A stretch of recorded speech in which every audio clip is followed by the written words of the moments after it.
Class 8 linear equations in one variable. Topic का नाम है linear equation in one variable. ये क्लास 7 आईसीएसई बोर्ड वाले बच्चों को भी ये सेम टॉपिक है। आईसीएसई और सीबीएसई में ये क्लास 8 में है। तो आज हम टॉपिक करेंगे linear equation in one variable. पहले इस टॉपिक को करने से पहले जो टर्म्स इस linear equation in one variable, ये चारों टर्म्स का आप मतलब समझ लीजिए अच्छे से। तो सबसे पहले जो वेरिएबल है वो क्या चीज़ है? जो ये वेरिएबल है ये अलजब्रा से आया है। अलजब्रा क्या है? कांस्टेंट वेरिएबल्स ऑपरेशन को यूज़ करते हुए जो एक्सप्रेशन बनते हैं उनको अलजब्रा बोलते हैं। अब ये सारी टर्म्स जो मैंने बोली है मैं आपको वन बाय वन एक्सप्लेन करती हूँ। सबसे पहले क्या है? Constants, variable and operations. Constants तो हमारे मैथमेटिकली नंबर्स जैसे 1, 2, 3, 5, 7 ये सारे, इसकी जो वैल्यू है फिक्स्ड है। मान लो आपको किसी ने कहा कि एक पेन दिया तो वो 1 ही है हमेशा के लिए। 3 पेन दिए तो 3। वेरिएबल ऐसी है जो फिक्स्ड नहीं है, नॉट फिक्स्ड। मतलब कि हम x, y, a इस तरह की वैल्यूज़ का प्रयोग करते हैं इसमें। जैसे मान लीजिए अगर आपको बोला कि x पेन दिए हैं, किसी ने x पेन खरीदे हैं, बाय करे हैं और ₹5 ईच कॉस्ट है, तो टोटल कॉस्ट कितनी हुई? टोटल कॉस्ट हम बोल देंगे ₹5x। अब अगर मान लो 5 पेन खरीदे हैं, मतलब x की वैल्यू अगर 5 है तो कॉस्ट कितनी बन जाएगी? ₹5 × 5 ₹25। अगर x 3 है तो कॉस्ट कितनी बन जाएगी? ₹3 × 5 ₹15। तो ये चेंज होती रहेगी। x की वैल्यू हम जैसे जैसे पुट करते जाएंगे तो ये चेंज होती जाएगी जो टोटल कॉस्ट है। इसीलिए ये आपको फिक्स्ड नहीं होती value, according to situation change होती रहती है।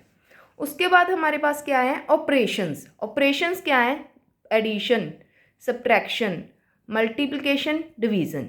ये 4 ऑपरेशन है जिनको यूज़ करते हुए अलजेब्राइक एक्सप्रेशन बनता है। अलजेब्राइक एक्सप्रेशन कैसे?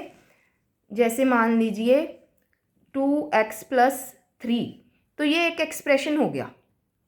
एक्सप्रेशन बोलते हैं नंबर्स, सिंबल्स और वेरिएबल को जोड़ के जो एक्सप्रेशन बनता है उसको बोलते हैं अलजेब्राइक एक्सप्रेशन।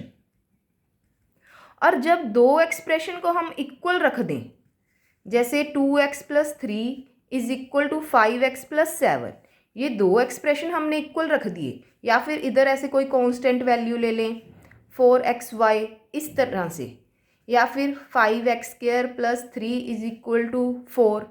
तो इस ढंग के ये तीनों एक्सप्रेशन हैं जो अगर हमने इक्वल रख दिए, तो जब ये इक्वालिटी साइन यूज़ हो गया ना, दो एक्सप्रेशन है और बीच में इक्वालिटी साइन यूज़ हो गया, तो ये बन गई अलजेब्राइक इक्वेशन। इसको बोलते हैं अलजेब्राइक इक्वेशन। मतलब जिसकी एक लेफ्ट हैंड साइड हो, जिसकी एक राइट हैंड साइड हो और बीच में इक्वालिटी साइन हो, तो वो क्या होती है? Algebraic equation. अब हमने तो टॉपिक क्या करना है? Linear equation. तो लीनियर कब होएगी? ये इक्वेशंस तो हैं सारी, पर ये लीनियर इक्वेशन नहीं है। लीनियर इक्वेशन तब होएगी जब हाईएस्ट पावर जो इस क्वेश्चंस में यूज़ हुई है ना, हाईएस्ट पावर वो सिर्फ 1 ही होनी चाहिए। जब डिग्री, इसको ही डिग्री बोलते हैं। Highest power of an expression को क्या बोलते हैं? डिग्री। डिग्री क्या होनी चाहिए? 1। तो इसमें से जैसे ये सारे, तो जैसे ये वाला देखो यहाँ पे एक्स वाई यूज़ हो रहा है, तो दो वेरिएबल यूज़ हो गए ना एक साथ, तो यहाँ पे भी डिग्री 2 होगी एक तरह की। अब यहाँ पे भी डिग्री 2 है, यहाँ पे तो पावर लिखी हुई है 2, तो ये वाले भी, ये क्वाड्रेटिक हो गया, ये वाली भी 2 डिग्री 2 हो गई। ये है जो हमारे सिलेबस में है वो यही है, क्योंकि इसमें वेरिएबल भी 1 यूज़ करा हुआ है और डिग्री भी क्या है? 1। अगर जैसे कुछ नहीं दिया हुआ, इट मीन्स ये पावर क्या है? 1 है। तो ये डिग्री 1 वाली जो ये इक्वेशन है 2x + 3 = 5x + 7, ये है हमारी लीनियर इक्वेशन। और वेरिएबल 1 वेरिएबल का मतलब क्या है? देखो ये हमारी होगी लीनियर इक्वेशन, लीनियर इक्वेशन मतलब डिग्री 1। अब इन वन वेरिएबल का मतलब इन वन वेरिएबल कि वेरिएबल भी एक ही यूज होना चाहिए। ये यहाँ पे देखो हमारे पास वेरिएबल कौन सा है, एक्स यूज करा हुआ है। देखो इस वाले एक्सप्रेशन में वेरिएबल भी दो यूज हो गए, वाई भी और एक्स भी, ये टू वेरिएबल है। तो हमें एक ही वेरिएबल चाहिए था, तो हम वन वेरिएबल। तो हमारी फाइनल जो जिसकी हमने स्टडी करनी है वो किसकी करनी है, 3x + 2 = 7 कह लो, 4x + 7 = 5x - 3 कह लो, 8a + 5 = 7। मतलब वेरिएबल एक ही यूज हुआ है। तो इस तरह के जो इक्वेशंस हैं वो है हमारी linear equation in one variable. अगर इसका मैथमेटिकली ग्राफ भी कहें तो ये ग्राफ हमेशा स्ट्रेट लाइन वगैरह में बनता है। इसका जो मैथमेटिकली ग्राफ बनता है ये नंबर लाइन पे बनता है। जैसे अगर वन वेरिएबल है तो जैसे मान लो कोई वैल्यू है आपके पास, इसका ही देख लेते हैं हम।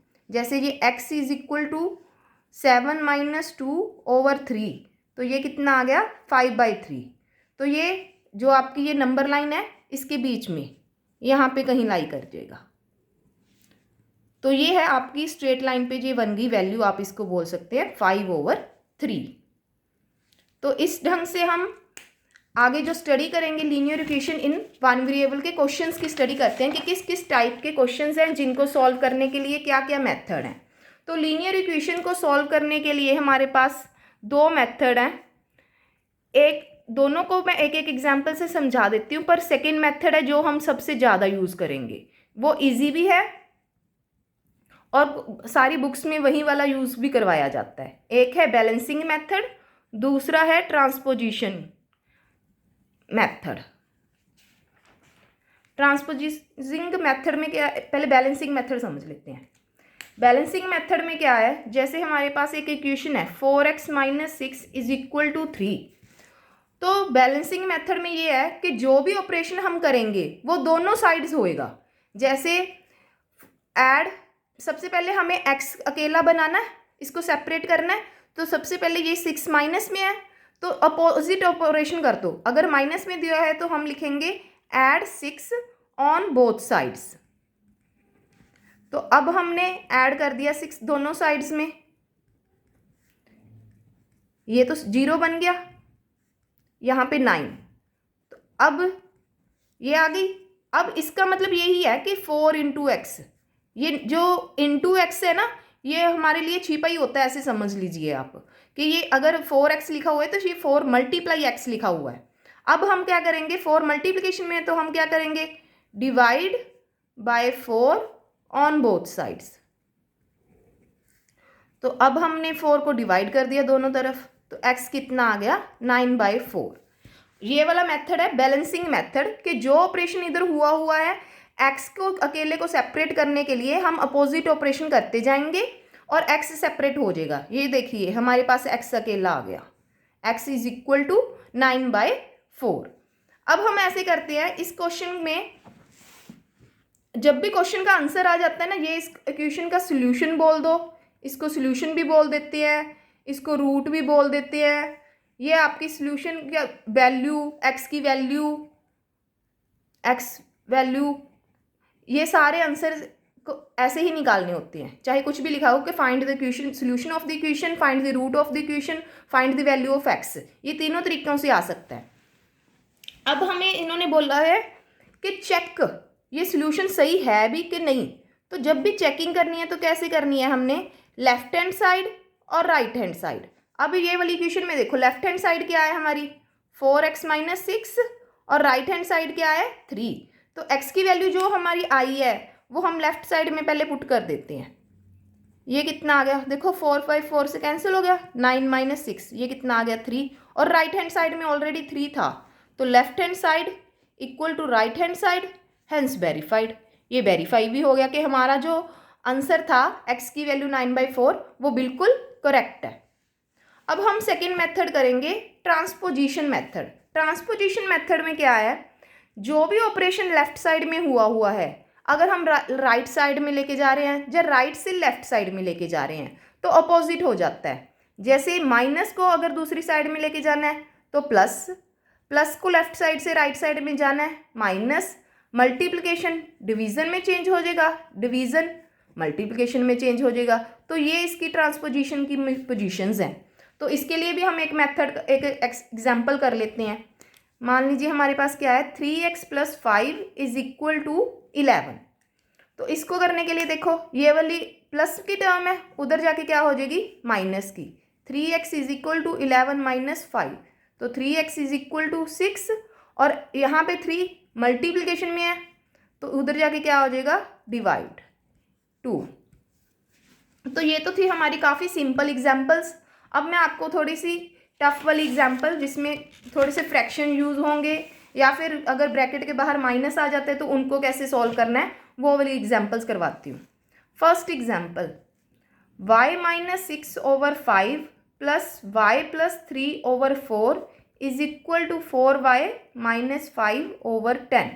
अब ये देखो, ये सारी टर्म्स क्या है, फ्रैक्शन में है। जब इस तरह की फ्रैक्शन में दी हो ना, सबसे पहले आपको ऐसा ढंग यूज़ करना है कि ये फ्रैक्शन ना ही रहे। अगर फ्रैक्शन ख़त्म हो जाएंगी तो क्वेश्चन को सॉल्व करना बहुत इजी हो जाता है। तो इसके लिए क्या करेंगे, हम एलसीएम निकाल लेंगे जो डिनोमिनेटर्स हैं। इनका एलसीएम अगर आपको सीधे पता चलता है सीधे कर लीजिए, एक बार मैं आपको करके दिखा देती हूँ। मैं डिवीज़न मेथड यूज़ कर रही हूँ यहाँ पे एलसीएम निकालने के लिए। तो ये हमारा देखो, डिवीज़न मेथड करते हुए हमारा एलसीएम कितना आ गया है, 20। तो 20, अब हमारे पास एलसीएम 20 आ गया। तो सारी टर्म्स को अब हम क्या करेंगे, जब भी ये मल्टीप्लाई करेंगे 20 से, जब भी ये एक्सप्रेशन होते हैं ना, इनको ब्रैकेट लगा लिया करो। y - 6/5 × 20, सारी टर्म्स को मल्टीप्लाई करना है, इनको भी ब्रैकेट लगा ली, × 20। यहाँ पे भी ब्रैकेट लगा लेंगे, × 20।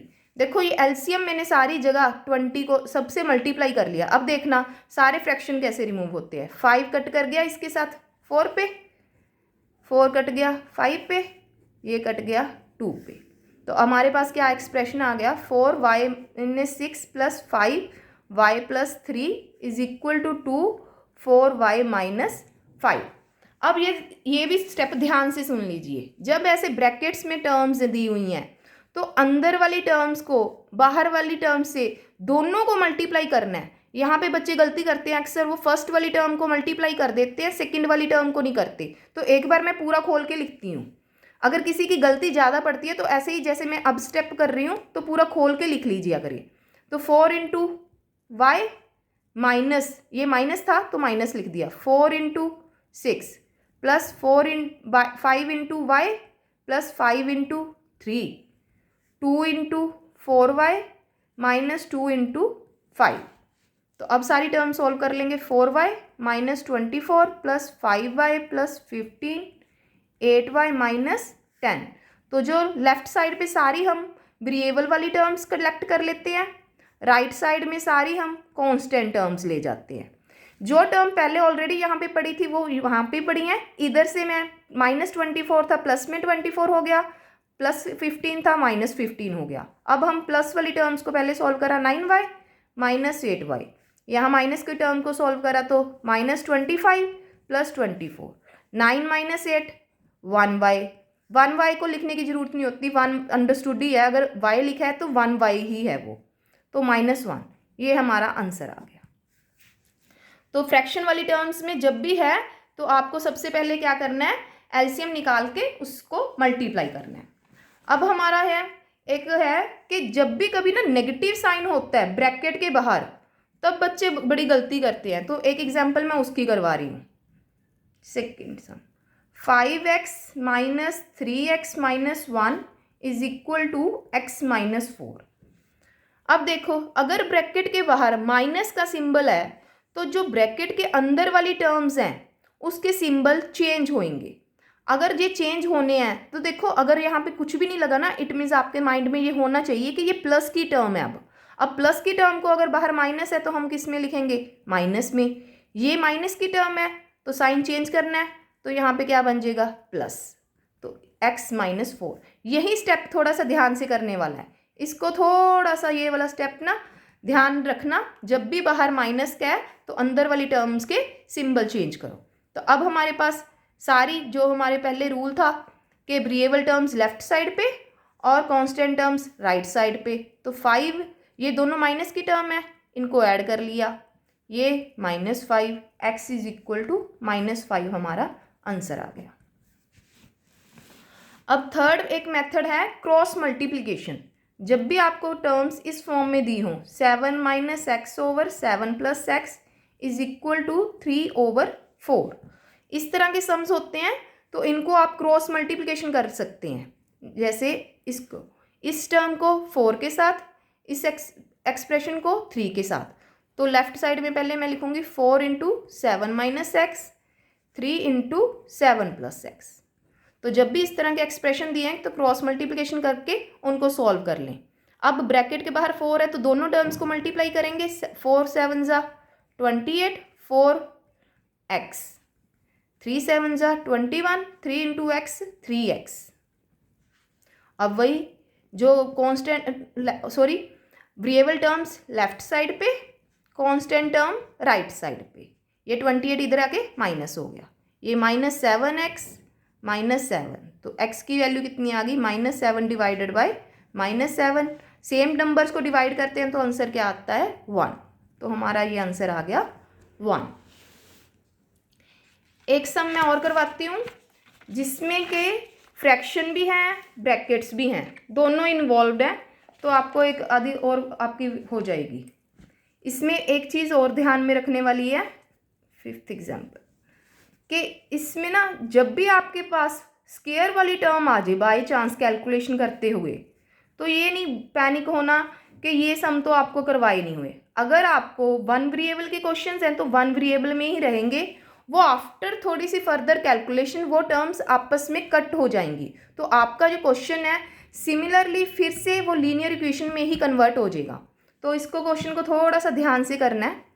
देखो पहले 5x लिया, यहाँ पे डबल एक्सप्रेशन है, तो अब इस पूरे एक्सप्रेशन को लिख लो, फिर यहाँ से सेकेंड टर्म ली, फिर इसको पूरा लिख लो। ऐसे ही राइट साइड में पहले x लिया, फिर ये सेकेंड वाला एक्सप्रेशन पूरा लिख लिया, फिर यहाँ पे सेकेंड टर्म ली, ये वाला एक्सप्रेशन पूरा लिख लिया, +40। अब जैसे मल्टीप्लिकेशन करते हैं, जब भी x को x से मल्टीप्लाई करते हैं, एक चीज़ ध्यान में, मैं इधर करवा के दिखा देती हूँ, x को x से मल्टीप्लाई करते हैं तो ये एक्सपोनेंट के रूल आपको करे हुए हैं ना 7th क्लास में, पावर्स क्या है, ऐड होती हैं, और अगर x में x ऐड करते हैं तो ये 1x + 1x क्या बन गया, ये 2x। तो ये चीज़ ध्यान में रखना, बच्चे ये अक्सर गलती कर देते हैं, इसमें कंफ्यूज नहीं होना। x मल्टीप्लाई x की power 1 + 1 x², x + x 2x। तो अब हम सम करते हैं 5x² x × x x², 5x × 3 + 15x। Minus है तो दोनों टर्म्स के साइन चेंज कर दो, -x -3, 5x² + x -25x -5 + 40। तो ये आ गया हमारे पास सारा एक्सप्रेशन सॉल्व करके। अब सारी टर्म्स को हम, जो x² वाली टर्म है या x वाली टर्म्स हैं, सारी लेफ्ट साइड पे ले जाएं आप, क्योंकि हम जो वेरिएबल वाली टर्म्स हैं उनको हम लेफ्ट साइड में ही रखना चाहते हैं। अब यहाँ पे -3 कांस्टेंट बचा था, वो हम राइट साइड पे ले गए। तो अब देखो ये वाली टर्म और ये वाली टर्म, ये दोनों आपस में कैंसिल हो जाएंगी, क्योंकि ये डिफरेंट साइन है और टर्म सेम है। जब साइन डिफरेंट हो, बाकी सारा कुछ सेम हो, तो वो दोनों आपस में कैंसिल हो जाती हैं। तो अब 15x - x कितना आ गया, 14x - x + 25x, ये कितना आ गया, -5 + 43। तो अब हमारे पास इन दोनों को अगर मैं सॉल्व करती हूँ, ये कितना आ गया, 13x + 25x is equal to, ये कितना बन गया, 38। तो ये लेफ्ट साइड में भी 38, राइट साइड में भी 38, this implying x is equal to 38 / 38 is equal to 1 answer हमारे पास। और लास्ट एक एग्जाम्पल मैं और ले रही हूँ, वो हम लेते हैं डेसिमल्स में। डेसिमल्स में हो गया, बीच में फ्रैक्शन भी यूज्ड है। डिनोमिनेटर यहाँ पे लग गया ना, तो यहाँ पे हमारे पास x है डिनोमिनेटर में। अब ये देखो, इसको हमने क्रॉस मल्टीप्लिकेशन से करना था, पर इस टर्म को किससे मल्टीप्लाई करें? बच्चे अक्सर इसमें कंफ्यूज हो जाते हैं, तो कंफ्यूज नहीं होना। वैसे तो अगर ना भी कुछ लिखो तो भी चल जाएगा, पर कंफ्यूजन को दूर करने के लिए मैं यहाँ पे डिनोमिनेटर लगा के, सॉरी डिनोमिनेटर में 1 लिख देती हूँ और यहाँ पे हम क्रॉस मल्टीप्लिकेशन कर लेंगे। डिनोमिनेटर में 1 जो है वो इसके साथ मल्टीप्लाई हो गया, तो वैसे तो एज इट ही रह जाएगी, पर जब भी कन्फ्यूज़न हो तो ये कर ही लिया करो आप लोग कि जब भी नीचे कुछ भी नहीं दिया हुआ तो बाकी टर्म्स फ्रैक्शन में है तो डिनोमिनेटर में उसके 1 लगा लो। अब हम इसको क्या लिखेंगे? ये आ गया अपने पास, ये 0.75x। फिर से वही वेरिएबल टर्म्स लेफ्ट साइड पे, कांस्टेंट टर्म राइट साइड पे, ये माइनस में आ गया। अब इसकी सब्ट्रैक्शन भी मैं आपको एक बार करके दिखा देती हूँ। जब भी डेसिमल में सब्ट्रैक्शन करनी है तो इक्वलेंट डेसिमल बनाने होते हैं। जैसे ये 0.6 है, डेसिमल के नीचे डेसिमल और पीछे एक 0 लगा सकते हैं, तो यहाँ पे माइनस करके कितना आ गया हमारे पास? 0.15। तो ये टर्म्स माइनस होके 0.15x, इधर भी हमारे पास 0.15x, तो x is equal to same terms हैं अपने पास दोनों, तो डिवाइड करेंगे तो आंसर कितना आ जाएगा? 1। ये कुछ प्रैक्टिस क्वेश्चंस हैं जो मैं आपको लिखवा देती हूँ, ये आप खुद से प्रैक्टिस कर सकते हैं और इनके आंसर्स आप मेरे को कमेंट बॉक्स में लिख सकते हैं। First question, second one, third one, fourth one, x-3/5 is equal to 1/2. Fifth one, 5 minus x over minus 5 minus x is equal to 2/5.